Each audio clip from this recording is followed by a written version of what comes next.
What a great song coming into this segment, because this morning we are looking at rudeness in the workplace as part of our series with LinkedIn called Work in Progress.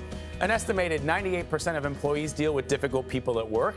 New research from Harvard Business Review shows victims of rudeness are the ones being blamed. It also found managers perceive those victims to be worse performers on the job than employees who had not been mistreated, regardless of their actual performance. So LinkedIn's editor-in-chief, Dan Roth, is here with stories from LinkedIn and the impact of rude behavior at work. Good to see you. Thanks for having me here. So, Dan, explain to me, why are managers blaming those employees who actually report that people are being rude to them? I think it is, first of all, it's not surprising that people are being rude to each other in the office. We are rude to each other all the time, everywhere. We're stressed out. Exactly. It's hard. And but in the workplace, what really breaks people, and we started the conversation about this on LinkedIn, people started weighing in, and they didn't mind that they knew that people were going to be rude. What really broke them, what kind of sent them into tears and have health issues, is when they reported to their managers, and the managers came back and said, "You're the problem." Right. And I think this happens because, number one, you got to make your numbers.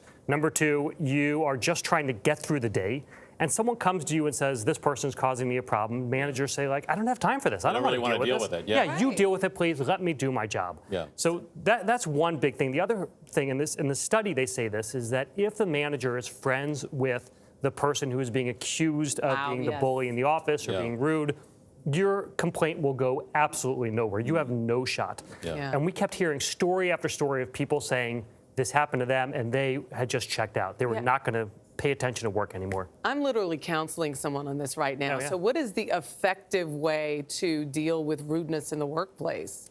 Number one, if the more you can try to just move on past it, you can, if you are, or leave that company. The key is being in a workplace culture where they actually support you for this. And so some of the best companies will do things like have a third party come in and evaluate what's going on so that you don't have these kind of interpersonal conflicts, interpersonal relationships that could change how you view the person who's reporting the problem. What's the impact on the company itself in a circumstance like this? Look, it is an incredibly tight labor market. We know that 70% of workers say they will not work at a place that has a bad corporate culture. Yeah. You are losing your best talent if you have a culture like this. People who, if they're not quitting, they're checking out. And what you don't want is a bunch of unproductive people who are coming in, who are miserable at work, and just collecting a paycheck and getting out of there. You can't stay competitive if you do that. So managers out there, if you're listening and now you're aware, what should they do? That's a great question. There's training that you can do. You can learn to be more judicial, and the authors in this study talk about this. Judges have to go through training to learn how to listen to complaints and not take it personally and think through what the problem is. It's worth doing training. An executive from PwC wrote in and said, we do AI training, AI and virtual reality training to just help people through help managers deal with tough situations and learn how to process these complaints and what to do about it. So if you're running a company, you got to put in processes and training to get your managers to understand how to listen to these complaints and not just blow them off or blame the victim or blame the reporter. Is technology, Dan, contributing to the rude behavior? I think this has probably always been going on. I would say that technology might add to it only because there is so much more competition now as technology makes it easier to compete against everyone and compete globally. These companies are facing new competitors in new ways, and they have to move faster all the time and cut costs. And so if you're a manager, you don't want to deal with this. It costs money and time to deal with this. But people don't know how to talk to one another anymore because they're